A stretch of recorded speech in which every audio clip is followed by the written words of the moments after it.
শুকরিয়া জানাই আল্লাহ, শুকরিয়া জানাই তোমায়, অসহায় বান্দা মোরা বেঁচে আছি তোমার দয়ায়। কথা বলেন ঠিক কিনা? শুকরিয়া জানাই আল্লাহ, শুকরিয়া জানাই তোমায়, অসহায় বান্দা মোরা বেঁচে আছি তোমার দয়ায়। অসহায় বান্দা মোরা বেঁচে আছি তোমার দয়ায়। কোটিবিহীন নীলিম আকাশ তোমার করুণা করছে প্রকাশ। খুঁটিবিহীন নীলিম আকাশ তোমার মহিমা করছে প্রকাশ। মেঘরাশি বৃষ্টি ঝরায়, মেঘরাশি বৃষ্টি ঝরায় তোমার নিপুণ ইশারায়। শুকরিয়া জানাই তোমায়। যেরকম আলহামদুলিল্লাহ। শুকরিয়া কার করতে হবে? জোরে বলেন, কৃতজ্ঞতা কার স্বীকার করতে হবে? আল্লাহ রাব্বুল আলামিন। এই জন্য মুসলমান আল্লাহর বান্দা, আল্লাহর গোলাম, পয়গম্বর বললেন চারটি বস্তু এমন রয়েছে, এই চারটি বস্তু যদি তোমরা পাও, চারটি বস্তু যদি কারোর মধ্যে পাওয়া যায়, সে যেন মনে করে দুনিয়ার যাবতীয় কল্যাণ তাকে দেওয়া হয়েছে। এর মধ্যে প্রথম নাম্বার হলো কলবুন শাকিরুন, কৃতজ্ঞতাশীল অন্তর। দ্বিতীয় নাম্বার হলো ওয়ালিসানুন যাকিরুন, এমন একটা জবান যেই জবানটা আল্লাহর জিকিরকারী জবান। জোরে কোন সুবহানাল্লাহ। আল্লাহ রাব্বুল আলামিন আমাকে আপনাকে স্মরণ করে দেন, বান্দারে তোমাকে না জন্য আমার দিয়েছি। আলাম নাজআল লাহু আইনাইন ওয়া লিসানান ওয়া শাফাতাইন ওয়া হাদাইনাহু নাজদাইন। আলাম নাজআল লাহু আইনাইন, আল্লাহ রাব্বুল আলামিন চোখের নিয়ামত দিয়েছেন। ওয়া লিসানান ওয়া শাফাতাইন, এরপরে জবানের নিয়ামত দিয়েছেন।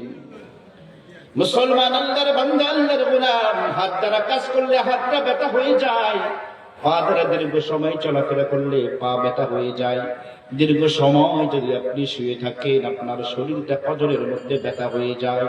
কিন্তু এমন একটা জবান আল্লাহ রাব্বুল আলামিন দান করেছেন, এই জবান দ্বারা যদি সারাদিন আল্লাহ পাকের জিকির করেন, জবানের মধ্যে কোনোদিন ব্যথা হয় না। জোরে জোরে কোন ঠিক কিনা? এই জন্য জবান দ্বারা আল্লাহ রাব্বুল আলামিনের কৃতজ্ঞতা স্বীকার করতে হবে, জবান দ্বারা আল্লাহ রাব্বুল আলামিনের জিকির করতে হবে। পয়গম্বর আলাইহিস সালাতু ওয়াস সালাম ফরমান, উম্মতেরা, সাহাবায়ে কেরাম জিজ্ঞাসা করেছিলেন, মান নাজাতু ইয়া রাসূলুল্লাহ, ইয়া রাসূলুল্লাহ সাল্লাল্লাহু আলাইহি ওয়াসাল্লাম, মুক্তি কোন পথে নাজাত পাবো? পয়গম্বর আলাইহিস সালাতু ওয়াস সালাম প্রথম কথা বললেন, আমলিক আলাইকা লিসানাকা, তুমি তোমার জবানের মালিক হয়ে যাও, জবানের মালিক হয়ে যাও। আমলিক আলাইকা লিসানাকা, তুমি তোমার জবানের মালিক হয়ে যাও। ও মুসলমান, জবানের মালিক হওয়ার জন্য কেন বলেছেন? আজকে আমরা জবান দ্বারা মানুষকে গালিগালাজ করি, জবান দ্বারা ফাহিশা কথাবার্তা বলি, জবান দ্বারা অহেতুক কথাবার্তা বের হয়ে যায়। পয়গম্বর বলেন, লা তুকফিরিল কালামা বিগাইরি যিকরিল্লাহ, উম্মতিরা আল্লাহর জিকির ছাড়া অহেতুক কথা কোনো সময় বলবা না। আল্লাহর জিকির ছাড়া তোমার জবান দ্বারা যেন ব্যতিক্রম ধর্মী কোনো কথা না বের হয়। প্রয়োজনীয় কথা ছাড়া, আল্লাহর জিকির ছাড়া যেন তোমার জবান থেকে অন্য কোনো কথা না বের হয়। ফাইন্না কাসরাতুল কালামি বিগাইরি যিকরিল্লাহি কাসরাতুল কলবি, পয়গম্বর আলাইহিস সালাতু ওয়াস সালাম আমাকে আপনাকে স্মরণ করে দিয়ে বলেন, উম্মতিরা, তোমরা যদি তোমাদের জবান দ্বারা আল্লাহর জিকির ছাড়া অন্য কোন কথা অধি মাত্রায় বের করো, কসরাতুল কলবি, তোমাদের কলবটা শক্ত হয়ে যাবে।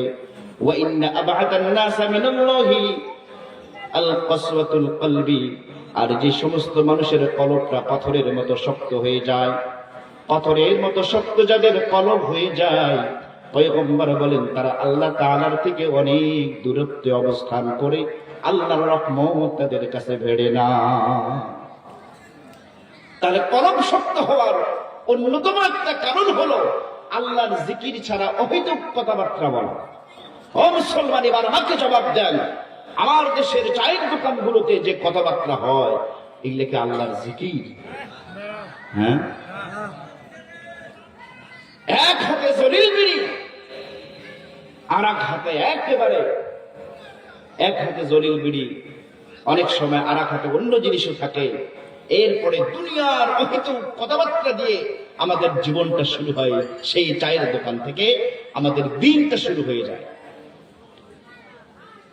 আল্লাহ বলেন, ইয়া আইয়ুহাল্লাযীনা আমানুত্তাকুল্লাহা ওয়া কুলু কওলান সাদীদা, ঈমানদারেরা তোমরা যদি সত্যিকার অর্থে মুমিন হয়ে থাকো, আল্লাহর ভয় অন্তরে বসাও, আর ওয়া কুলু কওলান সাদীদা, ভালো কথা বলো, নেক কথা বলো। ভালো কথা বললে কি হবে? আমরা অনেক সময় আমাদের জবানটাকে এত খারাপ বানিয়ে ফেলছি, অনেক সময় গালি ছাড়া আমাদের জবান দ্বারা কোনো কথা আসে না। কি বলেন, ঠিক কিনা? একজনকে একটা কথা বলবো, গালি দিয়ে শুরু করি। একজনকে একটা স্বাভাবিক কথা বলছে, তাও গালি দিয়ে শুরু করি। কথা বলেন, ঠিক কিনা? আমি এটা আপনাদের সামনে বলতে চাচ্ছি না, আমিও এলাকার সন্তান, আমিও এলাকার চায়ের দোকান, সব জায়গায় কম বেশি যাওয়া আসা আমারও আছে। মানুষের জবান দিন যাচ্ছে, মানুষের জবান বেশি নাকাস্তা হয়ে গেছে। কথা বলেন, ঠিক কিনা? আমার মা বোনদের জবান মোটামুটি ভালো, কিন্তু যদি কারোর সাথে ঝগড়া লাগে, ওরা পুরুষদের থেকে একবারে 360 ডিগ্রি অ্যাঙ্গেলে ঘুরে যায়। কথা বলেন, ঠিক কিনা?